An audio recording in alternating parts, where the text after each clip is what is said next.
Bismillahirrahmanirrahim. Assalamualaikum warahmatullahi wabarakatuh. Alhamdulillahi rabbil alamin. Wabihi nasta'in.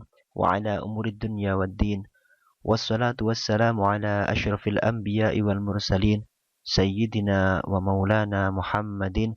Wa ala alihi wa sahbihi ajma'in, amma ba'du. Setiap orang Islam harus mengetahui kitab sucinya. Ya, benar sekali. Kitab suci Al-Quran. Sebuah kewajiban bagi seorang muslim untuk mengetahui kitab Al-Quran. Karena Al-Quranul Karim merupakan pedoman hidup seseorang muslim untuk mencapai kebahagiaan yang hakiki, baik duniawi maupun ukhrawi. Akan tetapi, apakah dengan cukup mengetahui nama kitab suci Al-Quran, kemudian bisa membaca ayat-ayatnya dapat menjadi pedoman hidup, ataukah dengan mengetahui namanya kemudian bisa membacanya serta dapat memahami isi kandungan hikmah yang tersirat di dalamnya?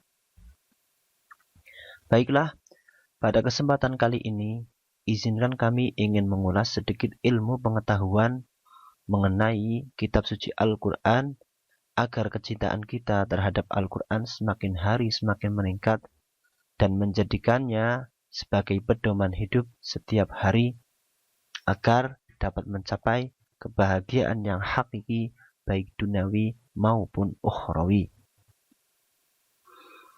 Pada kesempatan kali ini kami ingin membahas seputar ilmu Quran dari segi definisi, pokok pembahasan ilmu Quran, dan sejarah mengenai ilmu Quran.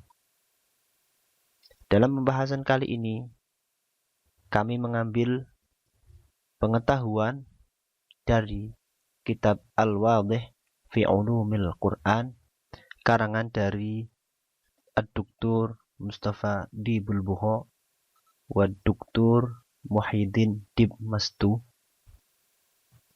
Bismillahirrahmanirrahim. Ta'rifu ulumil Qur'ani huwa mabahithun tata'allaqu bil Qur'anil Karim min nahiyati nuzulihi wa tartibihi wa jam'ihi wa kitabatihi wa qira'atihi wa muhkamihi wa mutasyabihihi wa nasikhihi wa mansukhihi wa i'jazihi wa asalibihi wa daf'i syubahi anhu ila akhiri dzalik. Definisi ulumul Quran ialah pembahasan-pembahasan yang berhubungan dengan Al-Quranul Karim dari segi penurunannya dan penyusunannya, dari segi pengumpulannya dan penulisannya juga bacaannya, dari segi ayat muhkam dan ayat mutasyabih di dalamnya, dari segi pembahasan nasikh dan mansukh, dan juga dari segi pembahasan kemu'jizatannya dan juga gaya Al-Quran dan lain-lain. Wa yattadihu min hadha at-ta'rifi anna 'ulum al-Qur'ani 'ilmun 'arabiyyun islamiyyun fi nash'atihi wa takwinihi bada'a ma'a nuzulil Qur'anil Karim wa ma zala yandaj wa yatakamal hatta qiyamis sa'ah. Dari definisi ini dapat kita ketahui bahwa ulumul Quran atau ilmu Quran ialah ilmun Arabiyyun Islamiyun, ilmu Arab yang Islami. Karena apa? Karena ilmu ini pada awal mulanya hanya ditemukan oleh orang Arab yang mengikuti ajaran agama Islam, yang mana ilmu ini juga turun bersamaan dengan turunnya Al-Quranul Karim dan akan tetap utuh sampai hari kiamat. Karena apa? Karena ilmu ini berdampingan dengan Al-Quranul Karim. Dan Al-Quranul Karim akan tetap utuh sampai hari kiamat. Sebagaimana yang difirmankan oleh Allah Subhanahu wa taala, A'udzu billahi minasyaitonir rajim. Inna nahnu nazzalna dzikra wa inna lahu lahafizun. Quran surat Al-Hijr ayat 9. Sesungguhnya Allah telah menurunkan Al-Quran dan Allah juga akan menjaganya. Maudu'uhu ay maudu'u ilmil Qur'ani huwa Al-Qur'anul Karim min ayyati nahiyatin minan nawahil madhkurah fit ta'rifi. Pokok pembahasan ilmu Quran adalah Al-Qur'anul Karim dilihat dari sudut pandang yang disebutkan dalam definisi ilmu ini, yaitu dari sudut pandang yang disebutkan dalam ta'rif yang tadi saya sebutkan, yaitu dari segi penurunan Al-Quran dan penyusunannya, dari segi jam'uhu atau pengumpulannya, atau dari segi kitabatuhu penulisannya, dari segi ayat muhkam dan mutasyabih di dalamnya, dari segi pembahasan nasikh dan mansukh, dari segi kemu'jizatan Al-Quran, dan dari segi gaya tulis Al-Quran atau gaya Al-Quran itu sendiri. Faidatuhu ay faidatu ulumil Qur'ani al-thaqafatul aliyati al-amati fil Qur'anil Karim wa tasalluhu bil ma'arifil qayyimati fihi isti'dadan li husnid difa'i an himal kitabil aziz wa tashili hawdi ghimari tafsiril Qur'anil Karim wa huwa min hadhihi nahiyati kamithli ulumil hadith ay al-mustalah ilmul mustalahul hadith liman arada ay yudarrisa ilmal hadithi. Faidah mempelajari ilmu Quran. Yang pertama, ilmu Quran merupakan pendidikan yang berlevel tinggi di dalam Al-Quranul Karim, yang dapat menjadi senjata melalui pengetahuan-pengetahuan yang berharga mengenai Al-Quran sebagai langkah persiapan yang bagus untuk menjaga Al-Quranul Karim. Yang kedua ialah mempermudah menyelami kitab-kitab tafsirul Quran yang jumlahnya banyak sekali. Ya, karena ilmu tafsir yang membahas penafsiran Al-Quran itu banyak sekali macamnya, banyak sekali kitab-kitab yang dikarang oleh ulama-ulama terdahulu hingga sampai sekarang. Dari segi inilah ilmu Quran seperti ilmu hadis. Maka bagi siapa saja yang ingin mempelajari Al-Quran, wajib baginya mempelajari ilmu Quran. Tarihu ulumil Qur'ani. Alif, ahduma qabla tadwini. Kana Rasulullah sallallahu alaihi wasallam wa ashabuhu ya'rifuna 'anil Qur'ani wa 'ulumihi ma 'arafahu al-ulama'u min ba'd. Walakin ma'rifatuhum lam tudawwan wa lam tujma' fi kitabin li'adami hajatihim ila dhalik. Faqad kana Rasulullah sallallahu alaihi wasallam baina adharihim yanzilu alaihi al-wahyu fayurattilahu ala masami'ihim wa yakshifu lahum an ma'anihi wa asrarihi biwahyin min rabbih. Wa kana as-sahabah araban khullasan yattasifuna biquwwati dzakirati wa tadhuqul bayan wa taqdirul asalib. فأدركوا من علوم القرآن ما لم ندركه نحن وكانت الأمية متفشية بينهم ووسائل الكتابة بدائية وغير ميسرة لديهم ومع ذلك فقد نشطوا في نشر الإسلام وتعاليمه والقرآن وعلومه تلقينا ومشافهة. Sejarah ilmu Quran. A. Masa sebelum pengkodifikasian Al-Quran. Pada masa tersebut, Rasulullah Shallallahu Alaihi Wasallam dan para sahabat-sahabatnya mengetahui Al-Quran dan ilmu Quran sebagaimana ulama-ulama setelahnya mengetahui hal tersebut. Akan tetapi pengetahuan Nabi dan sahabat-sahabatnya tidak dikodifikasi dan tidak dikumpulkan dalam susunan kitab. Karena mereka tidak membutuhkan itu. Pada masa tersebut, Nabi diberi wahyu oleh Allah Subhanahu wa Ta'ala, yang kemudian beliau bacakan kepada para sahabat-sahabatnya.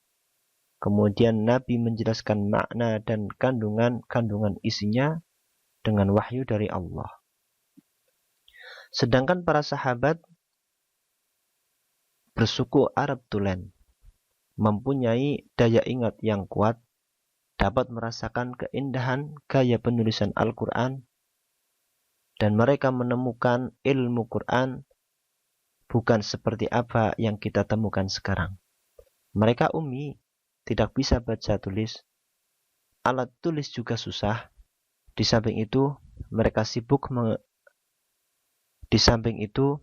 sibuk menyebarkan agama Islam, mempelajari ajaran agama Islam dan Al-Quran secara talaqi dan bertatap muka. Ahdud tamhidi li kitabati ulumil Qur'ani innama tamma fi ahdil khalifati tsalisi Utsman bin Affan radhiyallahu anhu min jam'il Qur'ani fi mushafi imamin wa nasakha 'iddata nusahin minhu liirsaliha ila al-aqtar al-islamiyyati والذي نفصل فيه القول في الباب الثالث من هذا الكتاب إن شاء الله تعالى. كان الأساس لما يسمى علم رسم القرآن وفي عهد علي رضي الله عنه وضع الأساس لما يسمى علم النحو بعد أن أمر علي رضي الله عنه أبا الأسود الدؤلي أن يضع بعض القواعد لحماية لغة القرآن من العجمة وتفشي اللحن بين الناس. وفي العهد الأموي ساهم عدد من الصحابة والتابعين في وضع الأساس لما يسمى علم التفسير وعلم أسباب النزول وعلم الناسخ والمنسوخ وعلم غريب القرآن. B. Masa permulaan pengkodifikasian dan penulisan Al-Quran. Pada masa khalifah ketiga, yaitu pada masa khalifah Utsman bin Affan, terjadi proses pengumpulan dan penulisan Al-Quran menjadi satu bentuk mushaf yang dikenal dengan Mushaf Utsmani, yang kemudian disalin menjadi 7 nushah, kemudian dibagikan ke penjuru negara berbasis Islam pada waktu itu. Kemudian pada masa khalifah keempat, yaitu pada masa khalifah Ali, lahirlah ilmu nahwu dengan perantaraan Abul Aswad ad-Du'ali yang mendapatkan mandat dari Khalifah Ali untuk membuat sebagian kaidah untuk menjaga bahasa Quran dari bahasa-bahasa lain, dan rusaknya logat Arab pada masa itu dan masa-masa setelahnya. Kemudian pada masa Khalifah Umayyah, sebagian sahabat Nabi dan tabi'in berusaha meletakkan dasar berbasis Al-Quran. yang dinamai dengan ilmu tafsir, ilmu asbabun nuzul, ilmu nasikh mansukh, ilmu gharibul Quran. Jim, ahdut tadwin, masa pengkodifikasian ilmu Quran. Yang pertama, pada abad pertama Hijriah, yaitu pada masa Rasulullah dan para sahabat dan para tabi'in, belum terjadi pengkodifikasian Al-Quran. Kemudian abad kedua Hijriah muncul ilmu tafsir, ilmu asbabun nuzul, ilmu nasikh mansukh, ilmu gharibul Quran. Pada abad ketiga Hijriah, pada masa ini banyak penyusunan kitab ilmu Quran, akan tetapi belum dikenal sebagai ilmu Quran, melainkan dikenal sebagai ilmu tafsir dengan menganggap ilmu ini sebagai pokok ilmu Quran. Di antara ulama yang pertama kali menuliskan ilmu tafsir yaitu Syu'bah bin Hujaj, Sufyan ibn Uyainah, Waqi' bin Jarrah, dan tafsir-tafsir mereka mengumpulkan ucapan-ucapan para sahabat dan tabi'in. Kemudian datang setelah mereka Imam Tabari. Dalam pembahasan ilmu Quran yang lain, guru dari Imam Bukhari, yaitu Imam Ali bin Al-Madani, menulis kitab Asbabun Nuzul, dan juga datang bersamaan dengan beliau Abu Ubaid Al-Qasim bin Salam menuliskan kitab Nasikh Mansukh. Kemudian pada abad keempat Hijriah, pada masa ini Imam Abu Bakar As-Sijistani menulis kitab yang dinamai dengan kitab Gharibul Quran. Setelah itu pada abad kelima Hijriah, pada masa ini muncullah istilah-istilah ulumul Quran, dan ulama yang pertama kali menulis kitab dalam bidang ini ialah Imam Ali bin Sa'id Haufi, yang beliau memberi nama terhadap kitab tersebut dengan sebutan nama Al-Burhan fi Ulumil Quran. Kitab tersebut termasuk kitab yang besar karena jumlahnya yang banyak, yaitu mencapai 30 jilid. Dan yang tersisa sekarang hanya tinggal 15 jilid di perpustakaan Darul Kutub Al-Misriyah di Mesir sana. Kemudian abad ke-6 Hijriah, Imam Ibn Jauzi mengarang 2 kitab tentang ilmu Quran. Yang keduanya adalah Fununul Afnan fi Ulumil Quran wal Mujtaba fi Ulumin tata'allaq bil Quran. Pada abad ke-7 Hijriah, Imam Alamuddin As-Sahawi mengarang kitab yang beliau beri nama Jamalul Qurra. Kemudian pada abad ke-8, Badruddin Az-Zarkasi menulis kitab yang lengkap yang beliau beri nama Al-Burhan fi Ulumil Quran, dan Imam Taqiyuddin Ahmad ibn Taimiyah Al-Hurani menulis risalah dalam usul tafsir.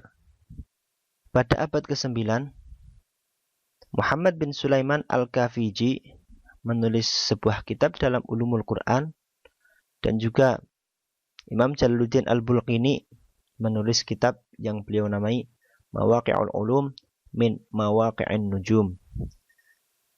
Kemudian pada abad ke-10, Imam Jalaluddin As-Suyuti menulis kitabnya yang terkenal yaitu Al-Itqan fi Ulumil Quran. Sedangkan pada masa yang sekarang banyak sekali ulama-ulama yang mengarang kitab yang membahas tentang ulumul Quran. Misalnya seperti At-Tibyan fi Ulumil Quran di Syekh Tahir Al-Jazairi, Manhajul Furqan fi Ulumil Quran di Syekh Muhammad Ali Salamah, Manahilul Irfan fi Ulumil Quran li Syekh Muhammad Abdul Azim Az-Zarqani. Mabahith fi Ulumil Quran lid Dr. Subhi As-Salih.